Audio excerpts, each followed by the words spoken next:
Hello guys. आज मैं सोच रही हूँ किस टॉपिक पे बात करूँ। तो मैं आज आपको बताती हूँ कि देखो मैं डेली क्या करती हूँ। मेरा काम क्या रहता है, इंस्टाग्राम चलाना, यूट्यूब चलाना। यूट्यूब गुरु से अच्छी अच्छी वीडियोस देखती हूँ और बहुत अच्छी अच्छी वीडियोस देखती हूँ। तो जैसे मैं बिजनेसमैन जो होते हैं ना, उनको भी देखती हूँ कि उनका बात करने का तरीका, उनका काम करने का तरीका, और मतलब जो कंपनियाँ इतनी ऊंचाई पे पहुँची हैं उसमें मतलब क्या टैलेंट हम उन मतलब जो बच्चे होते हैं, कंपनियों के बड़े बड़े एमडी होते हैं, मैनेजर होते हैं, डायरेक्टर होते हैं, ठीक है, तो कैसे ऊंचाई पे ले जाते हैं अपनी कंपनी को। कुछ तो बात होती होगी ना उनमें, कि जो मतलब इतना आगे रहते हैं, हर चीज़ में, हर फील्ड में आगे रहते हैं। तो मैंने देखा है कि अगर जैसे हम कोई कंपनी चलाते हैं, देखो मैं अपनी बात रख रही हूँ उतनी पढ़ी लिखी समझदार तो हूँ नहीं मैं। तो मैं देखती हूँ जब वो स्पीच वगैरह भी देखते देते हैं ना, जैसे सारे लोगों के साथ में बैठ के, क्योंकि सब एक ही होते हैं सब, तो सब बच्चे होते हैं वहाँ पे, तो मैं उनकी स्पीच सुनती हूँ कि कितने प्यार से, कितने तरीके से, कितने नॉर्मल तरीके से अपनी बातें बताते हैं। अगर कोई घर की पर्सनल बात भी बतानी हो तो कितने तरीके से बात करते हैं, या कोई आपको किसी चीज़ के विषय में बताना हो तो कितने प्यार से समझाते हैं। उनका बात करने का तरीका बिल्कुल नॉर्मल, मतलब ऐसा रहता है कि मतलब कि बिल्कुल नॉर्मल तरीके से सिखाते हैं बच्चों को। मैं कई मतलब बड़े बड़े जो कंपनियों के हैं ना लोग, तो उनको देखती रहती हूँ और देखती हूँ कि कैसे उनके पूरे, जैसे जब वो बैठते हैं, उनकी मैनेजमेंट होती है, जब उनकी मीटिंगें होती हैं, या जैसे किस तरीके से बात करते हैं वो सब चीज़ें मैं देखती हूँ। तो सब चीज़ें देख के मुझे सबसे पहले एक चीज़ समझ में आई कि जितनी, अगर आपको मतलब आप किसी कंपनी को चला रहे हो मतलब, तो सबसे पहले तो आपको बात करनी आनी चाहिए। आपका व्यवहार इतना अच्छा होना चाहिए। अगर 1% काम कम भी आता हो, लेकिन आप कंपनी को तभी संभाल सकते हो जब आपको बात करने का तरीका होगा कि मुझे मतलब अपनी बात रखनी कैसे है, अपनी बात मनवानी कैसे है, पब्लिक में मुझे कैसे बात करना है, मीटिंग में मुझे कैसे बात करना है, अपने एम्प्लॉय के साथ में मुझे किस तरीके से रहना है। तो ये सब चीज़ें मैं देखती रहती हूँ और कुछ ना कुछ सीखती रहती हूँ। और एक दो जो बड़े कंपनी के हैं हमारे देश के, मैंने उनकी स्पीच भी देखी है। मैं बाहर देश के बच्चों की स्पीच भी देखती हूँ। तो मैंने बोला ये जो स्पीचेज मैं सुनती हूँ ना तो मैं एक दो मतलब बनाऊंगी खुद से, और कोशिश करूंगी थोड़ी कि आने वाले टाइम में खुद से बना के बोलूँगी। देखो सीखने की तो कोई उम्र नहीं होती।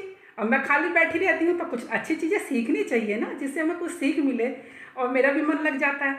तो मैंने ये देखा कि जैसे कोई कंपनी हम चला रहे हैं, बहुत बड़ी कंपनी है, और उसके डायरेक्टर अच्छे होने चाहिए। उसके बाद में उसकी मैनेजमेंट क्या होते हैं, डायरेक्टर होते हैं, एमडी होते हैं, मैनेजर होते हैं, जनरल मैनेजर होते हैं, सुपरवाइज़र होते हैं, स्टाफ होता है, नीचे से ऊपर तक का स्टाफ होता है। लेकिन जो एमडी होता है उसका जो काम होता है वो मतलब उसका वो जो काम उसको दिया जाता है कि भाई आपको कंपनी आगे बढ़ानी है, ये काम होता है उसका।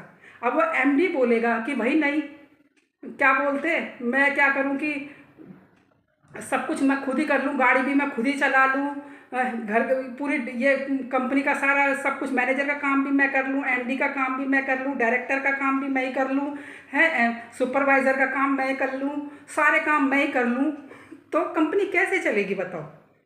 चलेगी वो कंपनी, वो आगे बढ़ पाएगी? नहीं बढ़ पाएगी ना। तो ये चीज़ें मैं देखती रहती हूँ। तो इसी तरीके से अगर हमें लाइफ में आगे बढ़ना होता है या कोई काम करना होता है, तो उसकी एक वो होती है मतलब कि जो काम जो दिया गया है, जो जवाबदारी हमें दी गई है, हमें उसमें परफेक्ट होना है। जो काम हमारे पास में दिया गया, हमें वो चीज़ संभालनी है। हमारी कंपनी नीचे नहीं जानी चाहिए। वो काम किसका होता है? जिसके हैंडओवर कंपनी होती है, जो कंपनी का एमडी, जो जिनके जो रखे जाते हैं बड़े बड़े संभालने के लिए कंपनी, जिनके भरोसे छोड़ी जाती है कि भाई बस तुम्हें देखना है, बाकी हमें कोई मतलब नहीं है, काम नहीं बिगड़ना चाहिए कहीं से।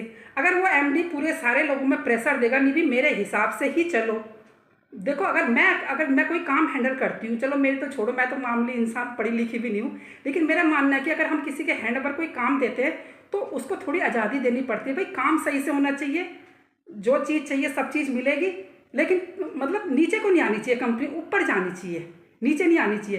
तो क्या करेगा इंसान? समझदारी से काम करेगा। नहीं भाई, जब मुझे सब चीज़ मिल रही है, मुझे जब ऊपर से मतलब फैसिलिटी मिल रही है कि भाई ये काम गलत नहीं होना चाहिए, जो चीज़ चाहिए तुम्हें मिलेगी, तुम्हें बस आगे बढ़ाना है कंपनी को, नीचे नहीं जानी चाहिए कंपनी, तो इंसान क्या करेगा? ईमानदारी से काम करेगा।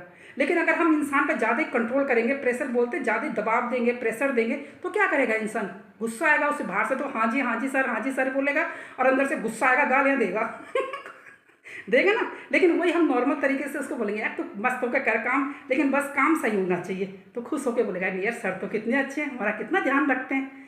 तो कोई भी काम होता है ना, किसी में तभी तो बोलती है, कोई भी फील्ड होती है तो बहुत समझदारी से काम चलाना पड़ता है, दिमाग से चलाना पड़ता है, मैनेज करके चलना पड़ता है। जो काम जिसके लिए बनाया गया वो उसी को करना पड़ता है। जैसे हम स्कूल में प्रिंसिपल रखते हैं, अब प्रिंसिपल नर्सरी के बच्चों को पढ़ाने तो नहीं जाएगी ना, प्रिंसिपल प्रिंसिपल का काम करेगी ना, या जो टीचर हो टीचर का काम करेगी ना। आप स्कूल में हम दाया रख देते हैं बच्चों को संभालने के लिए, अलग अलग वो क्या बोलते हैं स्टाफ रखते हैं, पियोन रखते हैं, दफ्तरी रखते हैं, मतलब ये सुना हुआ है। तो जो काम जिसका होता है वो वही करे तो अच्छा लगता है, तभी काम आगे बढ़ता है। अब मैं अगर वो प्रिंसिपल सोचे नहीं भाई सब कुछ मैं ही करूँगी, तो कैसे वो स्कूल चलेगा? चल पाएगा वो स्कूल? नहीं चल पाएगा वो स्कूल, आगे बढ़ ही नहीं पाएगा। तुम हर चीज़ में दखलंदाजी करोगे तो काम कैसे बढ़ेगा? नहीं बढ़ पाएगा। तो इसीलिए तो बोलते हैं समझदार होना पड़ता है इंसान को। कोई कंपनी चलानी हो, कोई घर चलाना हो, तो मैनेज करना आना चाहिए और कूल माइंड होना बहुत ज़रूरी है, तभी इंसान लाइफ में आगे बढ़ता है मतलब कुछ भी। और अगर हम गलत हरकतें करेंगे तो उससे क्या होता है? इंसान का अपना नुकसान होता है, किसी का कुछ नहीं जाता। इंसान सोचता है ये जो चंट चलाकियाँ, ये सातिरगिरी 2 मिनट की होती है, थोड़ी देर की होती है, लेकिन इससे दुगना नुकसान होता है इंसान का। इंसान ये चीज़ें नहीं सोचता। अगर कंपनियों में अगर एक भी गड़बड़ होती है तो पूरी कंपनी नीचे गिर जाती है इंसान की। बड़ी बड़ी कंपनियां आपने देखी होंगी, बीच में मैंने सुनी थी बहुत बड़ी बड़ी कंपनियां थी मतलब, तो कई कंपनियां क्या होती है डूब जाती हैं। क्यों डूब जाती हैं? क्योंकि उनकी मैनेजमेंट सही नहीं होती, वो गलतियां करते हैं, वो समझदारी से नहीं चलते, वो यही करते हैं चंड चलाकियाँ इधर उधर। तो उससे क्या होता है? इंसान का नुकसान होता है। उस समय तो इंसान को खुशी मिलती है, अरे हमने तो बहुत अच्छा काम करा, लेकिन बाद में उसका नुकसान होता है। तो जो समझदार लोग होते हैं वो सब चीज़ें सोच के चलते हैं, मैनेज करके चलते हैं, और तभी लाइफ में आगे बढ़ते हैं। अब आप मुझे कमेंट करके बताना मैं सही बोल रही हूँ गलत बोल रही हूँ। देखो मैं इतना पढ़ी लिखी हूँ ना, मैं इतनी समझदार हूँ, लेकिन मैं अपनी दिल की जो बातें होती है ना, मैं मतलब यूट्यूब गुरु पे जो मैं अपना चैनल चलाती हूँ उसमें बोलती हूँ जो भी मन की बातें होती हैं मेरी, जो भी मेरे दिल में होता है, जो मुझे सही गलत लगता है, या मुझे लगता है कि भाई मैं अंदर नहीं रखनी चाहिए बातें, तो वो बातें मैं बोल देती हूँ। और अच्छी अच्छी चीज़ें सीखती रहती हूँ। ऐसी चीज़ नहीं है कि मैंने अच्छी अच्छी स्पीच अभी मैं बनाऊँगी, पहले मैं कोई चीज़ को अच्छे से समझती हूँ और फिर जाके वो करती हूँ। मतलब कोई चीज़ पहले अच्छे से समझती हूँ फिर बोलती हूँ। और आप मुझे कमेंट करके ज़रूर बताना, ठीक है? कल मिलती हूँ मैं आपको नए ब्लॉग में। Okay bye Tata.